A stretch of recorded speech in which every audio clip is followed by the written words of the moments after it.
एक पहिला प्रश्न मुलांचा कायम हा असतो की मला जॉब मिळेल का ह्याच्यात काही आहे का फ्युचर करिअर. मे बी मला नाही, माझ्या घरच्यांना असं वाटतंय म्हणून त्यांचा तो डाऊट असतो. सो असं नाहीये, ह्याला खूप स्कोप आहे, फ्युचर आहे.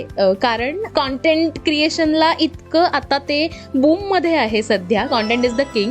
सो त्यामुळे कॉन्टेंट क्रिएट करणारे लोक खूप हवेत इंडस्ट्रीला, राईट. तुमचं मीडियम तुम्ही चूज करा. तुम्हाला नक्की ह्यातलं काय करायचंय, जे आपण मगाशी डिस्कस केले त्या सगळ्या पॅरामीटर्सवर स्वतःला चेक करा आणि एक तुमचं फील्ड ठरवा आणि काम करत राहा.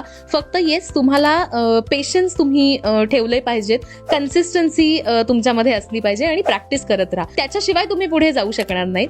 एक्सप्लोअर करा त्या काय आहेत. अपॉर्च्युनिटीज खूप आहेत. एकदा आपण म्हणतो ना, फक्त सुरुवात तर करा रे, पुढे तुम्हाला आपोआप वेज सापडत जातील आणि खूप रिस्पेक्टेबल रिनाऊंड पोझिशन्सवर तुम्ही जाऊ शकता. इवन मी तर म्हणते स्वतःच्या तुम्ही कंपनीज आणि काही स्टार्टअप्स आणि हे असे सुद्धा तुम्हाला ह्याच्यामध्ये खूप अपॉर्च्युनिटीज आहेत.